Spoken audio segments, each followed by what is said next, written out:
and to meet you even virtually. And thank you for the introduction, Niklas. As you have mentioned, I'm the CTO and co-founder of Deepfakes, which is a Danish-German startup who's working on detecting manipulated content, both in images and videos, including deepfakes. And today's talk is going to be about deepfake videos in general. So I would like to give you basically an update, what's the general state of deepfake technology as of now. And I would like to start with introducing what deepfakes are, then move on how to generate deepfakes. That's going to be a bit more technologically heavy, but I hope that even the non-techie people will be able to follow. Then I will talk about what measures governments and bigger companies are doing.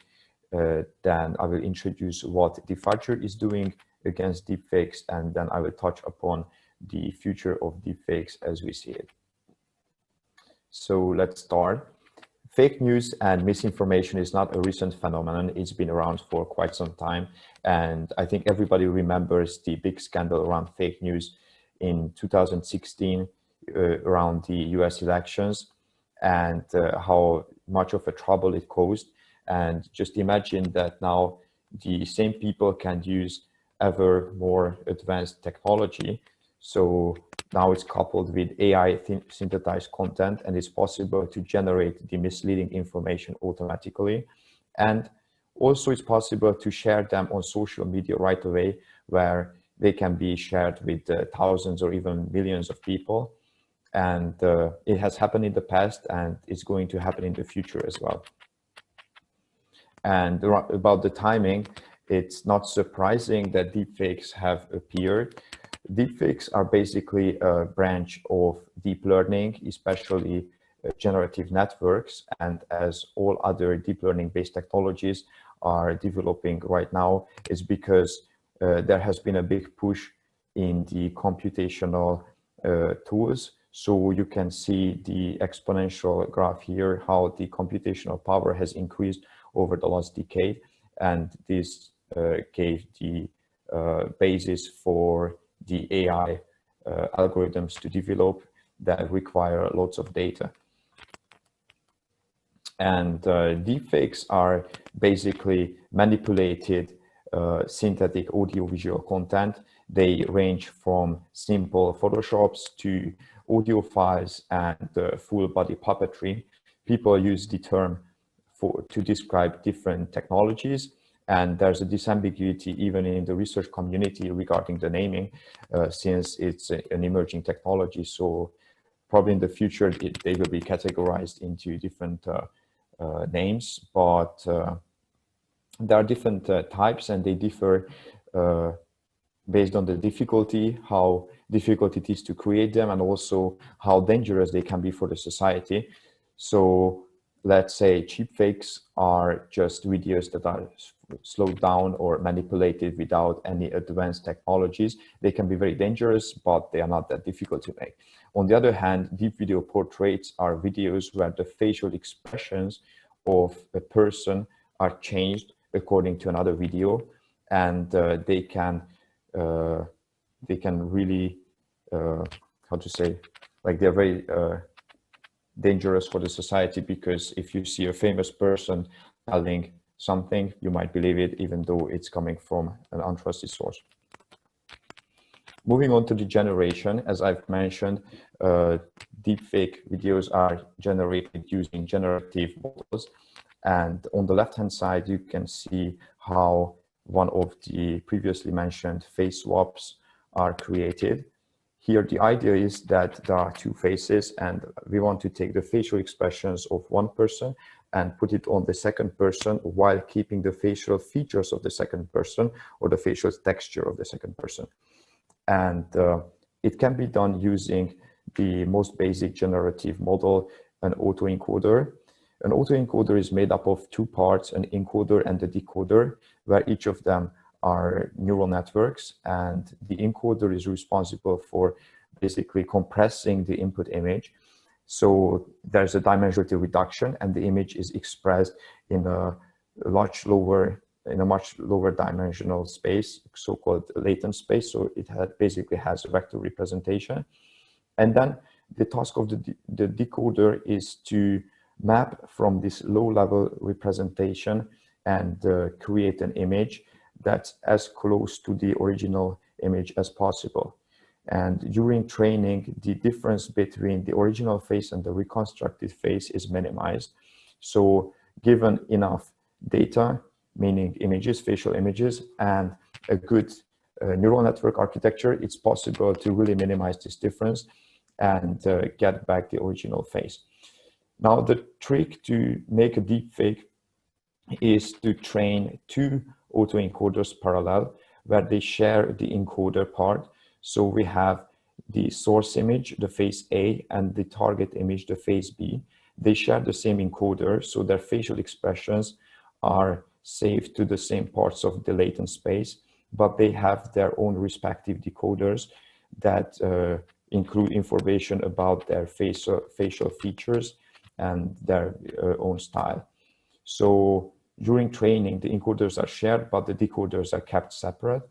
And for creating a deepfake video, we can swap the decoder of the source and the target. So we just use the source image and the encoder for the source image, then use the decoder for the target image to build up the face from the facial expressions of the source. So you can see that the source image is smiling. So the smiling is transferred into the low dimensional latent space. And then the decoder just constructs a human face with the same expressions, but the facial features of the other person, in this case, the feminine features. And on the right-hand side, we can see another manipulation type, the so-called deep video portraits. Here, there are two types of inputs. There's a driving video on the top, and there are source images. And the idea is that the source images are still images, while the driving video is, of course, a moving video. And we can track some key landmark points on the face, and we can move the source image's face accordingly. So you can see how the facial expressions from the driving video is transferred to the different source images. And actually, these are my images and my co-founder Dominic's images. And you can see how convincing this technology is. So the difference between the face swaps and the deep video portraits is that here we don't exchange the faces. We only use the driving video to drive the facial expressions of the source image. So this is a more advanced, more convincing technology. And you might wonder, how can this technology be so widespread if it's so complicated and it requires such a huge computational power? Well, the thing is that much of the development is coming from the community and not from the researchers. And the two well-known and two best deepfake creator tools are freely available on GitHub, and they have like 10 to 20,000 stars. So a lot of people know about it, a lot of people contribute, and they are updated weekly. And there are forums where enthusiastic amateurs share their knowledge, and they teach each other how to use this technology. And it's just a matter of time when a company or a startup will use the same tech to create a product out of it. And I would like to mention the case of Zao, an infamous Chinese app that appeared in 2019, that it was possible to put the user's face into famous movie clips. It's super funny, but then after a couple of weeks, it turned out that the Chinese company was storing the facial landmarks of its users. So people turned away from the app. There was a big data security issue about it, and the app was deleted. But you can imagine that once again, it's just a matter of time until somebody will create a user-friendly, fast, and realistic looking deepfake using these tools. And as you can imagine, there has been some measures taken, but unfortunately, when it comes to new technologies, we tend to not be proactive, but we wait until there are some issues and then just act upon them later on, because somehow regulations are just evidently slow. And even though deepfakes have been around since 2017, there has been little regulation regarding the status. And most of it is because citizens push on their governments to do something about it. And deepfakes mainly appear on social media. So the users of social media also push the sites to do something about it. And Facebook and Twitter have recently started to act upon it. They have banned, for example, political deepfake videos. And in last year, they announced the Kaggle Deepfake Detection Challenge, and they pledged 10 million US dollars to create the biggest deepfake data set, and around 2,000 teams have participated. So it was really a huge push on the detector side. But the real question is that it's not enough to ban deepfakes, because these regulations need to be enforced. So the videos needs to be detected and they need to be taken down. And when there are so many videos uploaded to the internet every day, it's a very difficult issue. And here we come to the detection part that we like to describe as a cat and mouse game, because there are two sides that are continuously challenging each other and working on their own solutions. It's similar to the antivirus industry, where there's no guarantee that the currently working best deepfake detector is going to be around in half a year. And the two sides need to continuously innovate, because the detectors always want to be one step ahead of the creators, but the creators want to make ever more realistic videos for their own either malicious or just normal purposes. And there has been a big push on the detector side, mainly because of the Kaggle Deepfake Detection Challenge. And I believe that the detectors are one step ahead right now. But as I said, they still need to innovate and work on their tools to stay there. And we like to differentiate between active and passive detection, where active detection is when a video is analyzed after it was taken and its integrity is checked and is determined if there are any artifacts that reveal if the content is manipulated or not, while a passive detection is when we use a safe capture environment to record extra data and put a watermark into the content, and then its provenance can be tracked afterwards, and it can be verified if there's a watermark or if there's no watermark in it. So these are basically two different approaches when it comes to detecting the manipulated content. First, I would like to introduce you what Defager has developed on the active detection side. Then I will move on to the passive detection. Here we use a ensemble model that is made up of 3 deep neural networks, and we basically do a per frame binary detection to decide if each frame is authentic or manipulated. And that's why the first step is to break down the video to individual frames. Then the frames are fed into the network, actually 3 networks parallel to each other, and features are extracted from them. And we use this weakly supervised data augmentation network to sample from the more interesting regions. And we use classifiers to come up with an overall prediction. So as you can see, it's just a basic deep learning pipeline, even though the model is quite complicated because the task is complicated. All you need for it is a lot of data, good quality data, and lots of computational power and a long-run training, and then you will have the result. Here you can see one of our results, and as I've mentioned, we do a per frame detection that we have a score for each frame, and the red indicates the forgeries while the green indicates the authentic faces. However, there's an inherent problem with active detection that even the best performing models from the Kaggle challenge have an accuracy of around 80%. And if we expect the the deepfake technology to further develop at the pace that it has been developing in the past few years, then the quality is going to increase significantly, and there are going to be less and less artifacts, and it's going to be harder and harder to detect them using this method. And one of the learnings from the deepfake challenge was that even the best models have a big generalization problem.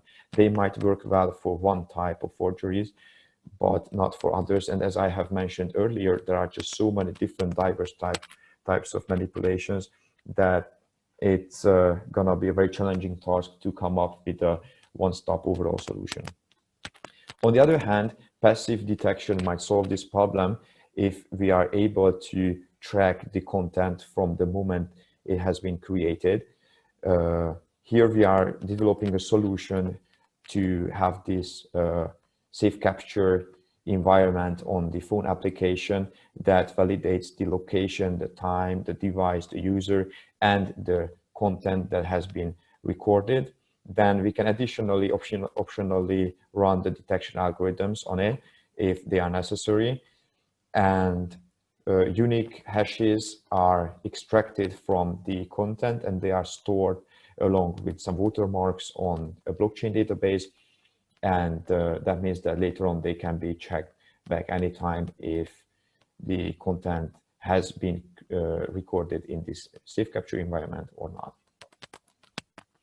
And as you might imagine, such a solution might be interesting for a lot of different industries, because deepfakes can affect basically all industries that deal with sensitive videos, where they want to use videos as evidence. So when you need to trust the third party to provide the actual truthful video to you or any other visual content. And so far, Deepfakes has been working on a solution for the news media, and now we are working on a solution for the insurance industry as well. But the problem is relevant to social medias, of course, for fact-checking and KYC and cybersecurity, and even like e-commerce shops and everywhere else where you need to like verify the authenticity of something. Even when you move into a new apartment and you want to take a photo of a crack or something. And to put a COVID-19 angle into the story, there has been a huge rise in telemedicine in the recent times, where it's especially important to know that you are actually talking to the person that's supposed to be on the other side of the camera, and you are not sharing sensitive information, and you don't believe to some impersonator when it comes to high stakes decisions or to your health. And Deepfakes has two products as of now. We have a web app that can be used for verification on demand. So images and videos can be dropped and we analyze them. Or we have an API that can be integrated into platform that essentially does the same thing under the hood without interfering with the user experience. And it's offered to larger platforms. And here you can see the demo or the screenshot of our web application. And an image can be uploaded or video can be uploaded, and then we carry out different algorithms, and they analyze the content from different angles, and we send back the results to the user. And this web application has been created for the media use case. So here the journalist can upload the image that they got from, let's say, a freelancer or just from the social media, and they want to check if they can trust it and they can publish it in the article that they want to write or not. And we provide extra information, and then they can decide for themselves if they want to use it or not. It's really hard to give a conclusive result, and we don't wish to do that. We just want to build an aiming service for now until we can trust our system 100% that we will not make a bad decision. And we've been working with bigger German media companies so far, and we've participated in the APX accelerator, as you might know it. And yeah, that's it. So talking about the future of the field, it's sure that the videos are going to become ever better, and the technology is going to develop very fast. So it's going to be possible to create better quality videos faster with less amount of computational power. Here you can see an example of the first real-time deep video portrait implementation. The original code was created by some researchers in 2019, and then some amateurs have changed the code in a way that it was possible to log into a Zoom call, just like the one we are in right now, with another person's avatar.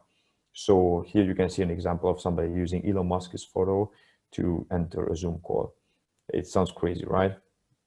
Then here is the backend of it. It's basically just a virtual camera that uses the photo and then uses this this algorithm that tracks the facial landmarks of the video and then drives the image accordingly. Right now, it requires a powerful GPU, but it can be used or even on personal laptops that are equipped with such a tool.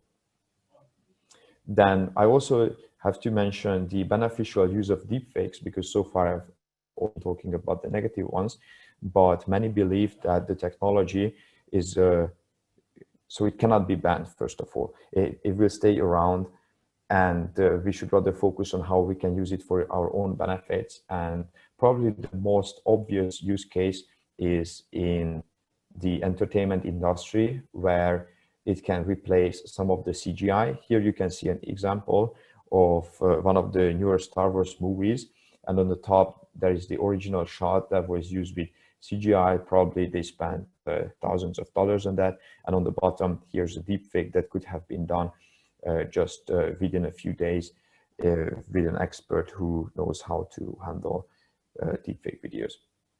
So that's one potential use case, and the other one would be personalized advertisements, or there's a company or startup called Synthesia that are working on like telling messages to people in third world countries in their own languages from famous people. So David Beckham probably doesn't speak all African languages, but then they can make the deepfake videos to make them learn about malaria in their own language with the famous person speaking.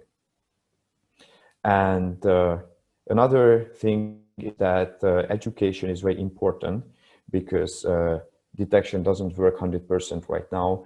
So we need to trust our gut feelings sometimes when we surf the internet and when we encounter videos, but that takes an experienced eye. So it's very important that we know about this technology. We know that it exists, and sometimes seeing is not believing. And we need to educate the younger people as well, that they are ready for this new challenge of cybersecurity.